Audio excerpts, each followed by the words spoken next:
Mattia, who is we're gonna shift topics a little bit and talk about migrants and the walking with death. And I'm just gonna let you go. So. So the mic is over here. Oh. So. Hello. That way. Okay. Yes, I'm Marco Williams. I'm a documentary filmmaker with Hip Truth Productions. Hip Truth Productions has a lot of documentaries about social justice issues. And I'm Mattia Romero. I'm co-founder and game designer at Gigantic Mechanic, where we make a variety of different types of games, ranging from sort of blown-up live event stuff to educational games and sort of everything in between. And we're here to talk about Migrant Trail, a web game based on the documentary The Undocumented. The Undocumented is a documentary that was broadcast on PBS last April, and it's a documentary that looks at the immigration narrative through the stories of migrants dying in the southern Arizona desert. Since 1998, over 2,500 dead bodies and skeletal remains have been found in the desert. I'm a beginner. Thank you. I even wrote it down. So look, I wanted to make this film as a way to, among other things, to raise awareness of the American public, to galvanize them to take action, and a core component of the Undocumented is death. Death is presented relentlessly throughout because death is a core factor of a U.S. immigration policy along the southern border. Yeah, and so when we started working together to make a game about the undocumented and how to present the issues in the undocumented to a different audience, there was a few different issues that we'd sort of wrestle through, and one of the first ones that came up was that obviously there are lots of games about killing, that this is something that's a very well-represented mechanism or piece of content, but there's relatively few that are about death and its effects and that really try to deal with it in any meaningful way or really at all in any way. So there was in figuring out how to represent it, there was a few challenges in how we approach the design, and we're going to talk about a couple of those. We're talking as fast as we can. Hopefully there'll be some time for questions. If we lied over something, let me know at the end, please. So one of the first ways we tried to approach it was through the representation. One of the issues with the representation. So because the game is based on a documentary is about real people. I would say to you that, look, that documentarians are accustomed to presenting real people in their stories. We're accustomed to the moral and ethical considerations that go on with that. And we're even accustomed to making films that deal with death. So that's something that is sort of within my realm. And so in working with Mattia and Greg, the question came up, how do we deal with, if we're going to translate a documentary into a game that's about real people, what are we going to do? How do we deal with that in terms of representing a real person in a game? Right. So the issue that came up is that if you're controlling an individual, is this disrespectful? If there's an actual individual, particularly if some tragedy has befallen them. In game development, we're not used to dealing. We primarily trade in fictional representations of individuals, and when that doesn't happen, we're trading in usually highly abstracted representation of historical characters, in which this question never comes up. So, like, how do you actually manage dealing with real human beings with real actual tragedies and issues and without actually losing that in any way? So the characters we ultimately created are based on real people, but an amalgamation of these real people. So taking attributes, perhaps names, actual experiences of migrants who crossed the desert and either died or disappeared.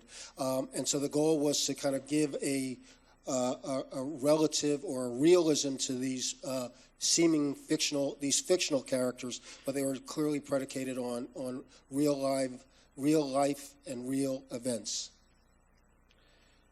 Right. So there was the issue of representation, but there's also the issue of difficulty and how to use some of the mechanics of the game to help in that representation of death.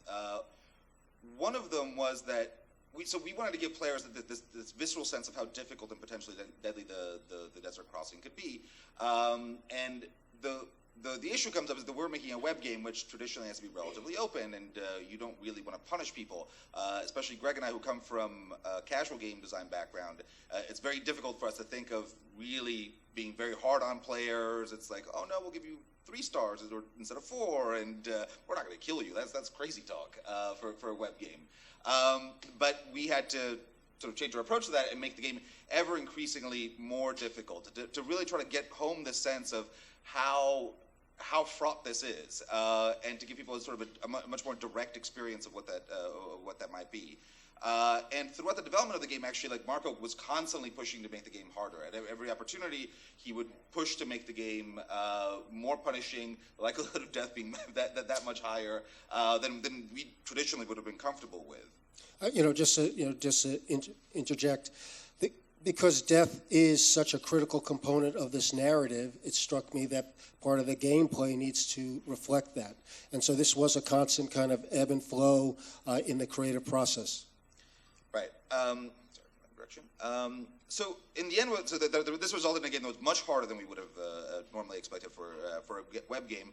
But the result of it was that the way we had tuned the game was that you were constantly, you started off with a lot of the seeming vigor and speed, and this seemed relatively easy. I'm going relatively few miles. I have my water here, my Gatorade. I'm all loaded up.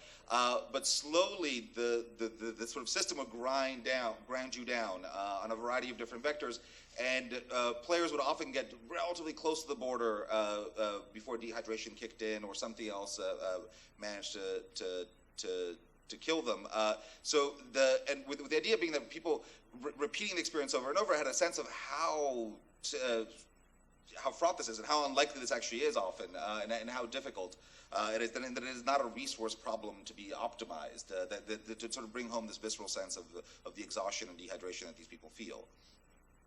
Sorry. These are sort of mixed up a bit, but finally, one of the central challenges we had is that, as Marco had mentioned in the movie, that one of the central points of the way in which death is used is to bring about empathy, to communicate a sense of the kind of experiences that these people are going through, and to really bring that home in a very stark way. And so that's one of the central challenges with the game, was sort of figure out how to expose players to this, get at this empathy, and expose them to death without desensitizing them. Often when you're put in that situation in games, the repetition turns this into something where all the kind of content falls away, and all that you're left with is just a set of sort of very clear operational points of just, I have to maximize these resources relative to time, and this is how I win. And so how do we get around that? One of the ways that we approached it was to have multiple that you were playing as a party, as a group of migrants crossing, and so you never play alone. The choices that you make, you're often giving up precious water and food or resources to other members of your group, and you're often being asked to make that decision. And every time we play the game, you play as different members of the migrant group. You will experience what it was like to cross for them at some point. You may find out, well, it actually is really difficult if you're an older individual to make this crossing, or if you're crossing with children or something else. And so that time when I left them behind, that's why they were left behind. That's why it was so hard for them to keep up. And so you're constantly faced with these stark moral choices, but also in a context of that tries to maximize empathy by forcing you to view it through the lens of other individuals. And just to add towards our conclusion, there are instances in the game where you have a choice to make. Do you leave somebody behind? Is your success, do you want to succeed at the expense of somebody else? So again, death is infused in this, and empathy is also hopefully triggered in the gameplay. Questions? Questions? Ask for questions? I think we have a minute and 30 seconds. Or a minute and 30 seconds? Wow.